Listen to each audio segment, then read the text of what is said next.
Hey guys, welcome back to Broken Bobby's Transformation. So today I had the privilege to sit down with somebody that's been subscribed to the channel for a while, Monk McCool, who has quite a story to tell. So we talked about some things and some of the places his addiction took him as well, and what he did to get his life together also. So let's get into this and drop a comment if you have any questions for Monk. Be sure to drop a comment down below, and yeah, let's get into it. Bro, it's all good. All right, guys, welcome back to Broken Bobby's Transformation. As you can see, we have a special guest today. I have Monk with me. Monk, you want to go ahead and introduce yourself? What's up? I'm Monk from Pomona, California. Been following Bobby's channel for a minute. Super excited to do this. Awesome stuff, bro. So, have you've been clean for a while now, and how did you get started in drugs? Basically, how did you become addicted? Well, tell us a little bit about yourself. I'm a fifth generation Irish American criminal. My family came over here. Basically, they stole a bunch of cattle, got money together, came to America.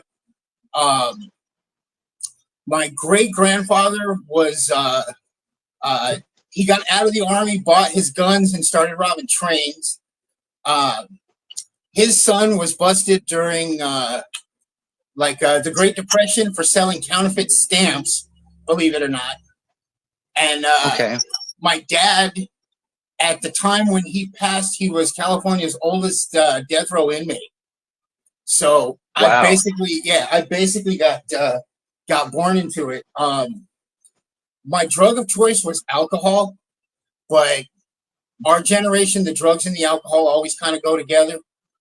So for the longest time, my dad was the dope hookup in our part of South Pomona. And it just came naturally. It's like drinking wasn't really a thing. I got in more trouble for smoking cigarettes at 12 than I did for drinking at 10. So wow. The transition into the drugs was just there. And something I've been meaning to hit you up about in the comments. So we get sober, right? And a large part of our, let's say, occupation has to do with our addictions. You know, if you're a plug and you're using and you're your best customer, well, you take a drunk horse thief and you sober him up. What do you have?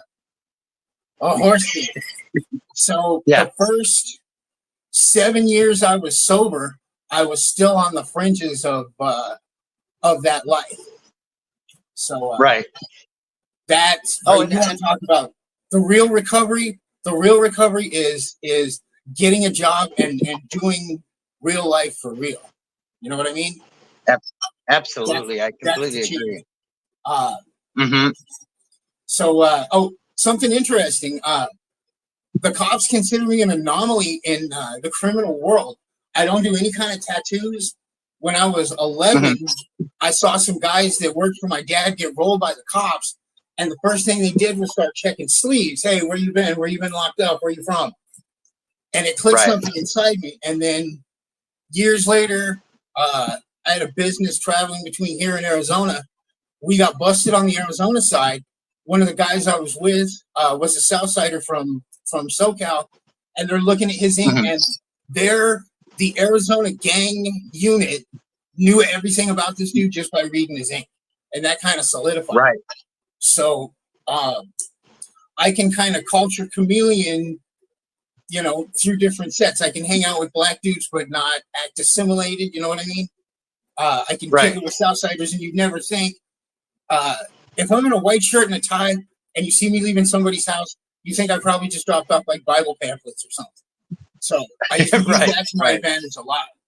But man, I love what's up? It's funny you say that. It's funny you say that because when I was out hustling, that was like I was that spiky-haired white kid driving a Saturn in basically a college area, you know, in Orange County, and that was like I totally played that, you know, like Like I'm polo shirts on, and like I didn't want to.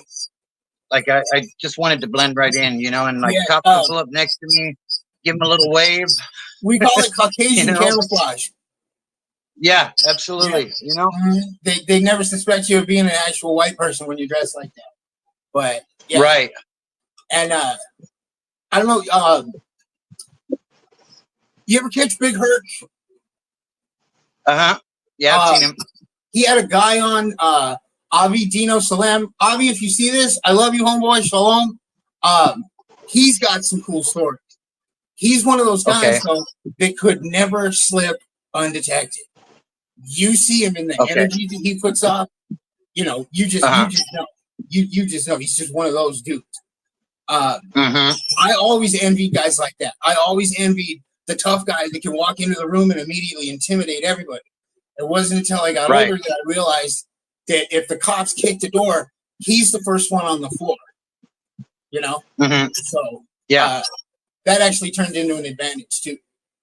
But like I said, I love that life and romanticized it so much. And looking back now, it's a miracle I didn't wind up dead in prison or dead in prison.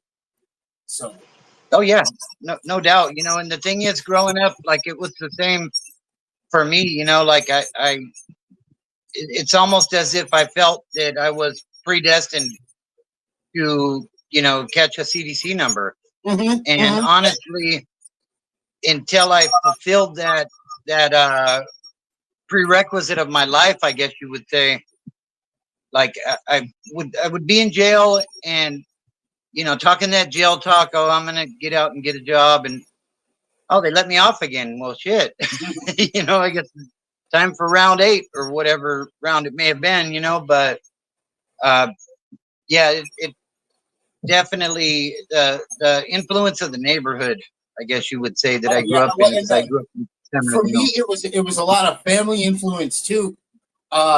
Me and one other guy in my family are the only ones who have never actually been to prison. We've done county time, but never, you know, actually caught a number. And that's weird. That's weird for me. It's like when you have 3 and that's cousins, a great thing, though. You know, 2 years apart, all die in prison within a year. Their ages were 2 years apart, but they all died within a year of each other in the prison system. And it's like, you know, is that just they got a special spot for us? Is that it? But right. It seems that way, you know. Yeah. Definitely. So I write now. I had like for lack of a better term, my head exploded pretty much in 2022. I went through a bunch of bullshit, bunch of trauma, came out dealing with a bunch of PTSD. Almost cost me my marriage, and I had like imminent relapse was coming. One of the things that pulled me out of that is I started writing. And I started writing a lot of crime-based stuff from the neighborhood where I grew up. It's shifted a lot now, because now there's like a psychological element. But you know, Splinter, Prison POV, I have a character story based on him. I'm just waiting for him to get back to me because I want to read it to him before I actually put it into the story. But that's cool. Yeah. But like that imminent relapse that was coming, I knew I was so screwed in the head and where I was. If I didn't rebuild that foundation, like you talked about, the foundation is key. If I didn't find that thing that was going to keep me together, main thing, nothing in the world beats having someone by your side that will stick by you through anything, that ride or die, whether it's a best friend, a wife, what have you. Without my wife, Pinky, I love you. Without her, I'd be lost, dude. I'd be lost. I'm lost without her most days. So it's just like that. Well, we started doing more stuff together instead of just, because I used to be 300 pounds, spent 10 years on the couch, literally just getting sick and dying because I wasn't out there doing stupid shit and running amok. I didn't do anything. I watched Hulu every night, and that was that. It wasn't until, you know, I found that resurgence in the foundation. We went out one night on date night and caught an emo cover band called Emo Kids, watching their gear right now. Getting to know them, their exposure to that music, and then that community we started adopting kids left and right in this. So now there's like half a dozen kids that consider us their parents. Oh, that's good. Really cool. Yeah. Yeah. And, you know, the chance to just talk to someone 20 years younger and give them a nudge in the right direction, or maybe keep them from going the wrong direction, seems priceless. Yeah. You know, those opportunities that come out. I wouldn't have taken advice from me 25 years ago. And same here, bro. Unless, you know, I needed to know how to steal a car, or who in the neighborhood's got the best dope. Me of today wouldn't talk to me 25 years ago. So I think that's it. Absolutely. Yeah, absolutely. And it's about trying to steer people clear before they fall into the trap, I think, you know. You know, obviously, yeah, like you said, the thing is, you know, if you're not ready, you don't, you know, if your mom and dad or the people that love you can't steer you out, then how is somebody like me or you gonna do that? You know?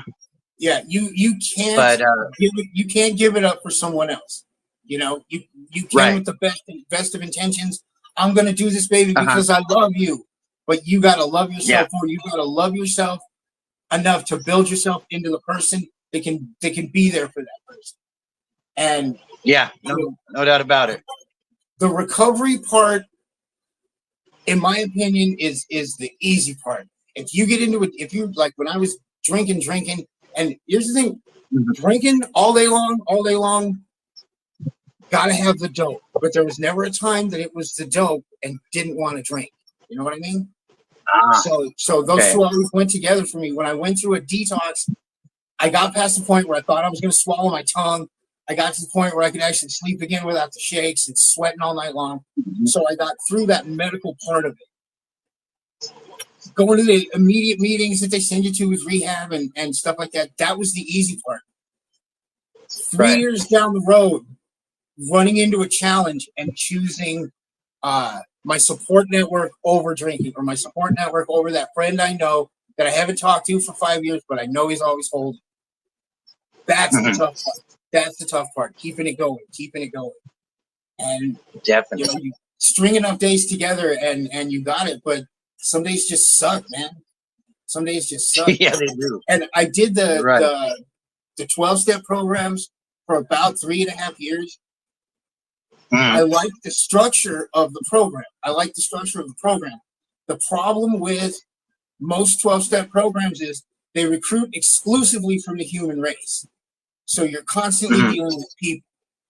And, you know, you see people doing things that not only violate the guidelines of the group, but kind of, you know, cross personal boundaries. We had a guy who was a registered offender, and everybody in recovery, everybody being welcome there, that's fine.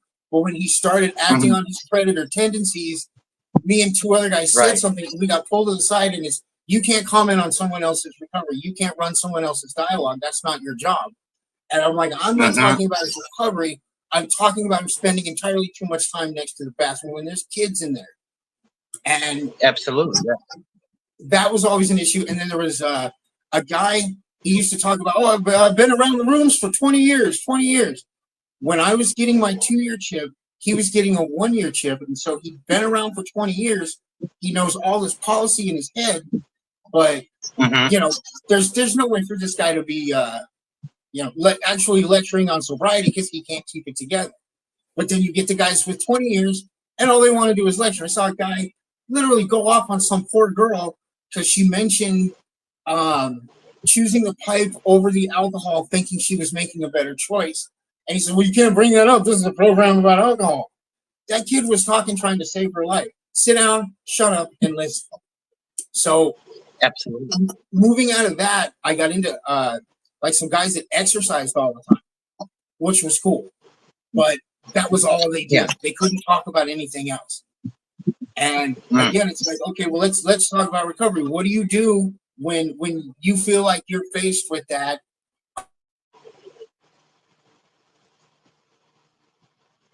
You froze up on me. Where were we? So, why don't you tell us about the first time that you were arrested over drugs and alcohol and how that went? Oh, Okay, well, technically, the first time I got arrested over alcohol, I was 11, and we were stealing gas from cars in the parking lot of the courthouse of the LA courthouse in Pomona. Because 2 days earlier, we had stolen a go-kart, and we needed gas. Oh, wow. So we had a 5-gallon gas can that we had like fill a 1-gallon can, put it in the 5-gallon can. And this guy's like, hey, man, you want to sell me some of that gas? And he gave us 2 cans of Olympia beer. Remember Olympia? I do. So I do. My dad loved that stuff. We're walking along, sipping our beer, thinking we're cool, dragging the gas can. And the guy we had given the gas to got busted for huffing gas. And so he straight up snitched on us. There's a couple kids over there and they're drinking. So they put 2 and 2 together, and hey, you're the one stealing gas. Got in all kinds of trouble behind that. But the first real bust, we were in like the Pomona, Claremont, Ontario area, and just burning it up, man. Burning it up. We had Connect that just cooked like crazy and would front you left and right. We just figured we were outsmarting Pomona cops left and right. Okay, we're figuring these are just bozos. They're never going to catch us. Not taking into account that they got like 14 active gangs they're chasing, and just, you know, they got a lot on their plate. They probably knew who we were, especially once we started getting into the gun thing. But we went up to Northern California to see some guys I went to school with, and they were going to hook us up. And it was basically going to be take 6 ounces up there, and they were going to literally help us get rid of it in a weekend. And as it always happens, we show up in town with this good stuff. The local snitch gets a taste of it, goes straight to the cop he snitches to, and there's some white boys from SoCal that got the bomb stuff. So we're at the motel, and we're having a good time. I had gone to the soda machine, and I saw 2 black and whites just bump in and go straight to our motel door.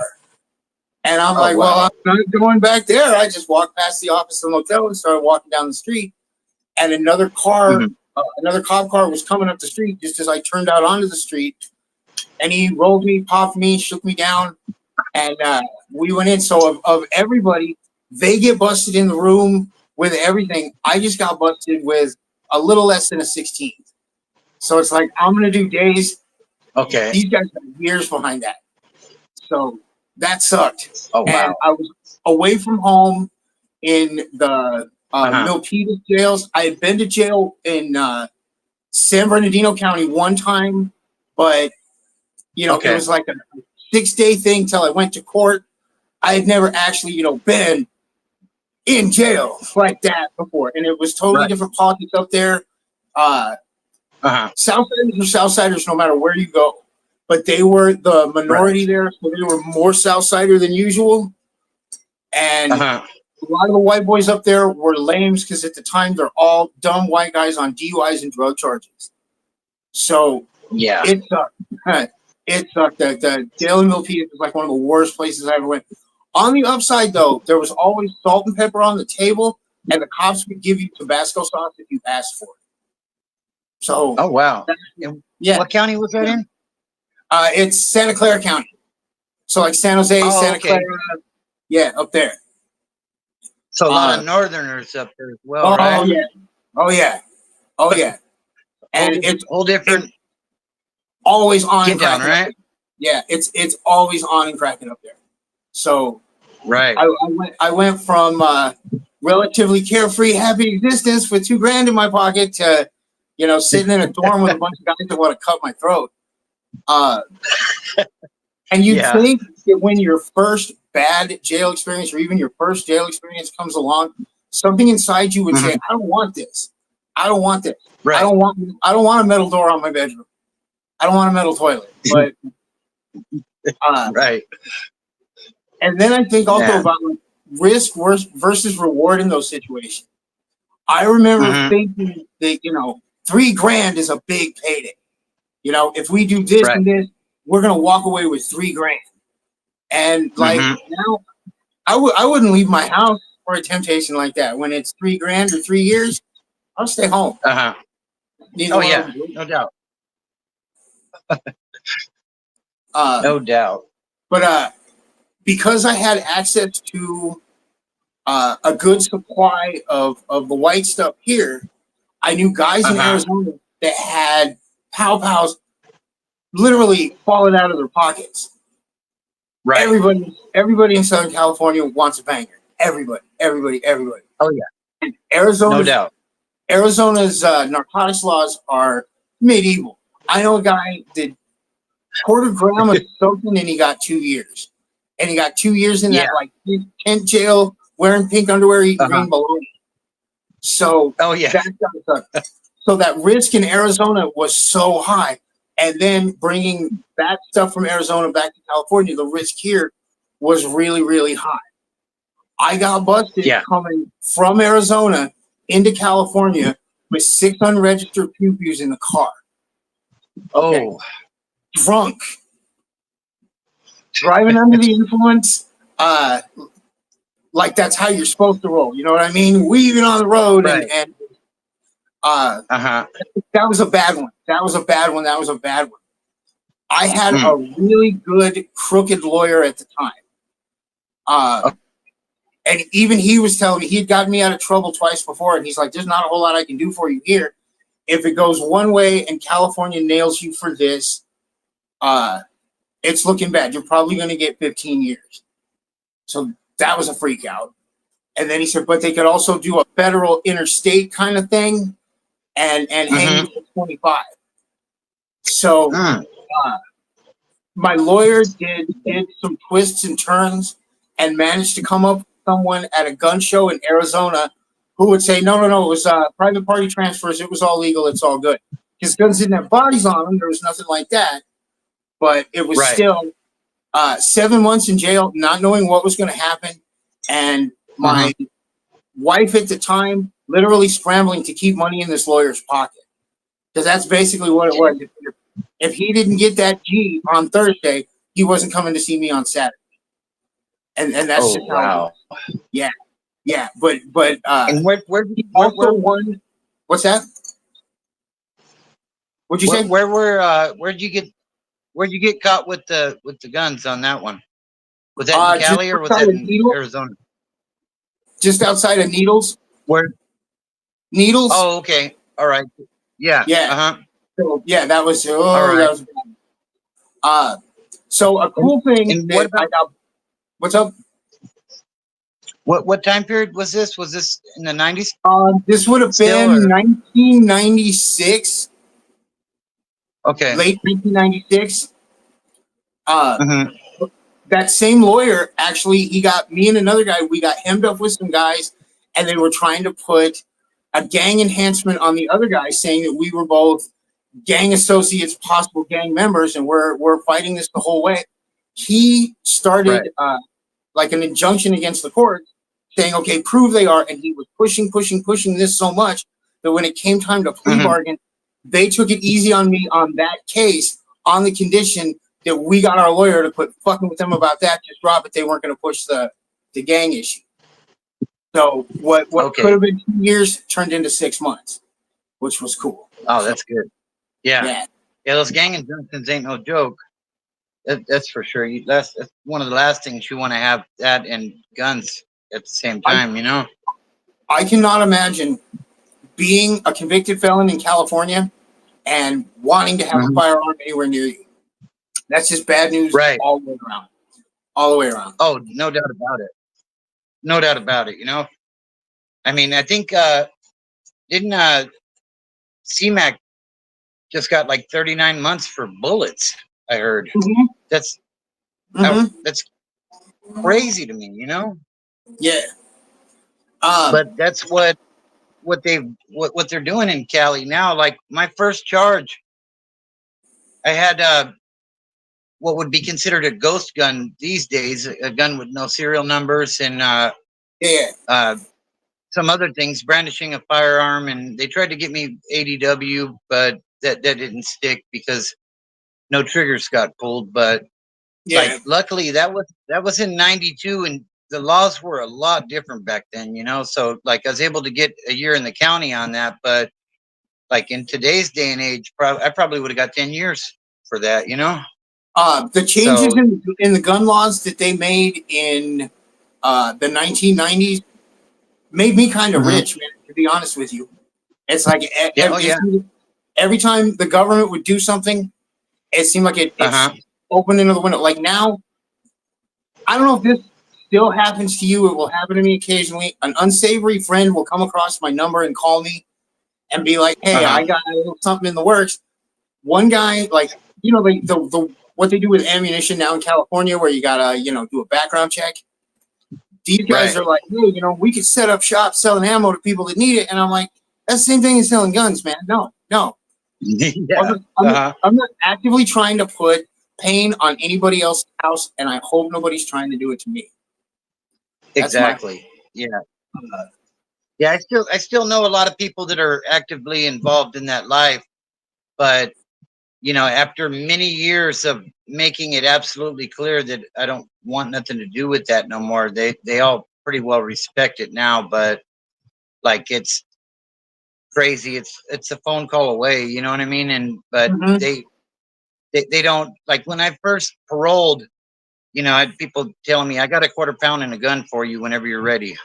And it's like, when you're walking to the bus stop at 7 a.m, because we still did applications back then. Everything wasn't online, so being that guy fresh out, like my first job. I don't know if you've heard this story, but I worked for Liberty Tax. I was on baseline and Waterman wearing that blue dress. And after I paroled from AdSeg, so I came out thinking that I was some tough guy or something, you know what I mean? And now I'm standing on the corner wearing a blue dress, waving a sign. And I'll tell you, if I didn't have kids and a wife at home that were supporting me, like I would have threw that dress away and went, like it's like you said, like having the foundation and the people around you with the right mindset, and not wanting to let myself down, but at the same time not wanting to let them down either, because I had let them down so many times in the past. And the fact that they still seen something in me just made me realize that it's time to man up and take care of business. But it was tough though. My last go around when I got sober, I got locked up, stuck in Glen Helen for 23 days because of like a friend of mine was jacking stuff from Home Depot, was taking bump into him when he's taking stuff back. They had him on camera stealing stuff. He's returning the stuff, and I'm next to him. I got hemmed up with him. I had returned stuff to Home Depot that was the same stuff that this guy was taking, because that's what we did back then. And they just gabbled me up with him. I got this commercial burglary. I was supposed to do weekends on it. Did one. Then the next weekend rolled around. And just as I was going to go do my weekend like a law-abiding citizen, my friend showed up with a thing. And what kind of friend would I be if I let him go away from my house with that sack? And I completely forgot about it. That was like 2 years before. So I'm playing chess in a park in Redlands, in the cops roll, and I get banged up, and all of a sudden, "Hey, you've got a warrant." "No, I don't." "Yes, you do." And so there I go. And it's like, man, I hate the pumpkin patch. I hate the pumpkin patch. I'm just going to say this. We are all people. We're all children of God, no matter how you dice it. If you take the dumbest human beings in the world in a jail dorm, I guarantee you they're all sleep around me. Okay? Only I'm like a magnet for dumb people. So I'm ready to, like, getting off my bunk. I'm going to wreck with the guy next to me because he doesn't like the way I pronounce it, some word.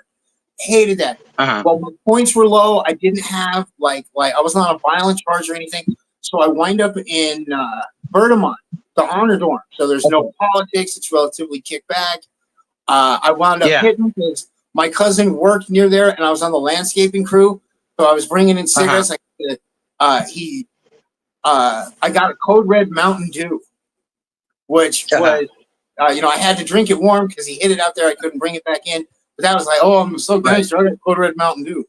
But so it's the easiest time you could imagine doing in jail. It's the easiest time you could imagine. But I was miserable every second of it. I was miserable every second of it because it was. You mentioned a time when you were with your cellie, and he's like, man, you know, it doesn't get any better than this. Yeah, it does. It gets better than this on the outside. It's way better than this. Your worst day outside is better than your best day locked up. So I was hard living it like crazy in there, and I just decided this is something I don't ever want to do again. This is not the guy I want to be. So when I got out, the first thing I did was I went to a meeting. At the meeting, I ran into a friend of mine who he was with me when I got arrested. He was trying to get sober. He said he was with a friend of his who had promised to take him to this meeting. I started talking to her, and that's my wife. That's how we met, trying to get this guy to meetings, and he'd never show up. And we're hanging out together, and so she never saw me in the active part of it. She saw all of that recovery from that point. So she saw the manic days, the crazy days, the fuck it, I'm gonna go rob somebody days, you know. And she pulled me through all of that. So, excuse me. Oh, so I got a funny story for you. I got a really funny story for you. Back in 1993, this guy owed me money. He had bought a Monte Carlo from me, and he owed me $120. I went over to his house. He's like, man, but he still owed me 120 in the deal. I went over to his house, and he's like, man, I haven't had a chance to go to the bank. I got stuff to do. I got a 20 on me now. I'll owe you the 100. Okay. Days later, I run into a mutual friend of ours, and he's like, yeah, I saw so-and-so. And he said, yeah, fuck you in that $100. All right, so now it's not all this shit's going back and forth, talking shit. We're at a party, and I had this little 32 pistol that I was going to give my girlfriend at the time. It had a pink handle. And I see this guy, words get exchanged. I pull this out. He turns to run, and I let two fly. Pop, pop. Man. Never saw this cat again. Never saw him again. I don't think I thought about it more than a couple days after that, thinking the cops were going to kick my door any minute. What I went through ditching that piece is another funny story entirely, because you got to factor in a lot of drinking and that psychosis that comes with too much of the white stuff. So it's okay. I gotta take it apart. I've got to take these screws and hide them down this drain.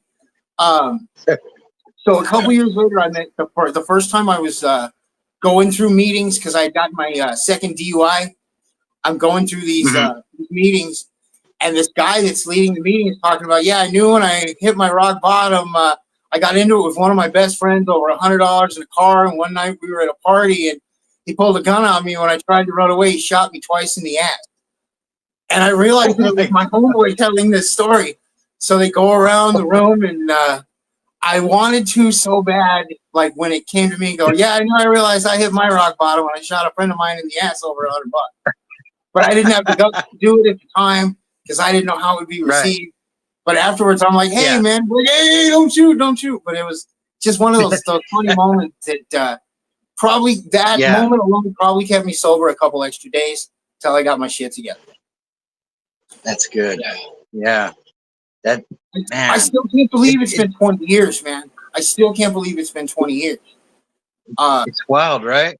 Yeah. I mean, when we go to a thing in Riverside, and there's one in Pomona. We go to emo prom. We've actually been prom king and queen twice. Nice. Back in August, we met some younger kids because they're all younger than us. This girl was like 22. I was talking to her, and my wife was talking to her homeboy, and she was a little tipsy, so she was animated and you know, violating my personal space a little bit. But the smell of scotch on her breath and the way she was acting for a minute there, something in my head was just like, they sell scotch downstairs. And I realized that thought popped into my head, and it was because she was having so much fun. And then I remembered, at 22, that was fun. At 52, what I'd feel like in the morning if I drank like that, hell no. Hell no, not worth it. Right. Not worth it. But in that moment, you know, it was just a trip. the phenomenon of craving is another thing. I know they talk about it that in the programs where a person that doesn't have the disease can't understand it. Someone was explaining she's been on a big diet. Everybody at work comes up to me for weight loss tips because I lost a ton of weight. This lady was telling me about how she craves Snickers bars at night, and she starts talking about, I can feel the wrapper unwrapping in my hands, and as I open it, I smell it, and that smell is so great, but I know the taste is going to be better. And I'm like, lady, my God, you are talking about how I used to feel about alcohol and most drugs. So you need to quit that. But addiction's addiction no matter what. It's like the whole ritual, right? I mean, like I can remember when I was younger, just getting that phone call that the Connect was on the way. And I go from half dead over here basically to all of a sudden I have all these chemicals bouncing around in me, and people around me are like, "Hey, did you get something already?" And I'm like, "No, but it's on the way," And they're like, "Yeah, right. Like you're holding out," type of thing. But yeah, like it's crazy. Remember what we used to have to go through sometimes, like drive out to like Del Rosa and date at 2:00 in the morning to the Stater Brothers parking lot and wait. Mm-hmm. And like, could it be more sketchy? But you do it no matter what. If they say, okay, drive 200 miles, ditch your car, walk up a hill, and shine a flashlight 3 times so I know you're there, we do it. We definitely would. No a couple doubt. Of weeks ago on the live, I've been laughing about this ever since. When Mexican G was talking about clucking the guinea pig. Oh God, dude, I was laughing so because I'm just picturing, holding up the case. What do you give me for this guinea pig, man? Because, dude, I've had people try and cluck like baby toys, a butcher's block with 2 knives in it. Oh my God, craziest stuff. The craziest stuff. This guy brought one time. It was like a family photo album, and it was just your typical photo album. And he sits down on my couch. He's like, "Hey, man, check this out." And so I thought, he brought a photo album over. He's showing me his family, and this dude was like, like Black, Mexican, and Cambodian mixed. And he's flipping through this, and it's like old Caucasian white people, but pictures like 30 years old. And I'm like, dude, where'd you get this? He's like, it's pretty fly, right? You understand? Oh, check this out. Look at the car. And I'm like, you want me to buy someone else's photo album? I'm like, get the hell out of here, dude. Get the hell out of here. And then I tried to clutch stupid stuff, so. Yeah. Oh, my God. I don't miss that. Right. Yeah. It seemed like when I was dealing and people would bring me stuff, like a lot of times, like there'd always be drama around it, like, I've told stories of this where like I bought an app from a guy and like showed him all kinds of love. Like I shouldn't have paid more than 20 or 30 bucks for the thing. I gave the guy like a 16th and he calls me back and says this shit ain't no good. And I'm like, well, bring it back and I'll swap it. Like I actually had a return policy like that, which is crazy, but and like it ends up with shots being fired. It's like, come on, like I don't know. Like it was crazy. There was another time, like one of my pet peeves was if you got kids and you're trying to sell stuff that your kids utilize, that would irritate me to no end. Like there was a guy trying to sell me his kid's PlayStation. Yeah, I went through that with a guy that tried to sell me a Nintendo 64 and was trying to tell me, no, man, no, this wasn't my kids, but there's still like tape and a little bit of wrapping paper in one of the corners. It's like, no, dude. Right. Yeah, like that just. And another pet peeve of mine was like, if you don't use, then don't come at me to try to buy something because, I'm all fucked up over here. Like I don't want to. Some people would say, well, they're going to get it somewhere else, but like if I knew you and I knew you didn't use, and you need to get out of my face with that shit. Like go find somebody else to get it from because. I knew how screwed up my life was, and like I just I didn't need any more company in my misery.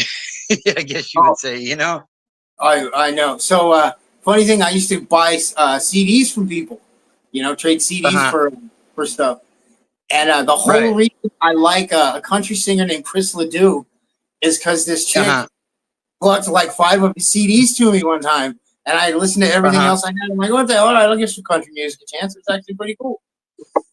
Yeah. So, yeah, ball bounce is weird sometimes. Yeah, it's wild. No, smoking a cigarette, you're killing me, man. I gotta go outside to smoke, and I take the whole. Actually, probably take the whole contraption. My bad. I wish I could quit smoking. We'll do like another 10 minutes or so, and then we'll probably cut it, because if I go over an hour, like, it takes forever to upload it. And what I'm thinking is I'll probably cut this in half and do like a part 1 and a part 2. And we'll open it up. If anybody has any questions for you and how your journey has been, then they can put them in the comments, and maybe we can do a follow-up if you're okay with that as well. Oh, hell yeah. Hell yeah. Man, from the first time I heard the Don't Look at the Mountain, Just Start Climbing, absolutely, you gotta know I stole that. I use it constantly now. But so a friend of mine does engravings, and I get people find out you like something and they dump them on you constantly. So I got literally Zippo lighters stacked up to the ceiling. So I took a couple of brushed chrome ones, and he's doing Don't Look at the Mountain, Just Start Climbing on one side, and then he's going to do Class of 2004 on the other side for us. So nice. That's awesome, bro. So every time we light a cigarette and get a little bit closer to the grave, we'll think, oh, well, he'll probably get before me then. But I wish I could quit smoking. I wish I could quit smoking, man. Same here, bro. Like that's like one of the nicotine and caffeine, bro, are my poisons at this point in life, but it could definitely be a lot. It's been a lot worse, so I'll take it for now, but yeah. So so what are you doing these days, Monk?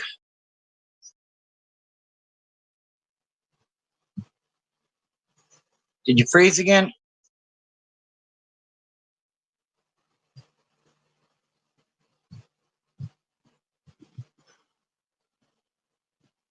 I think you froze again.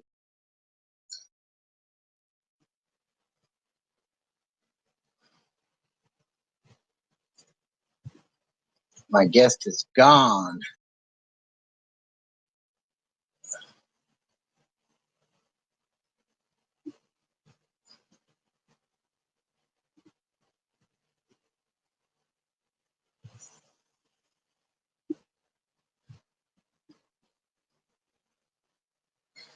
This can't do it.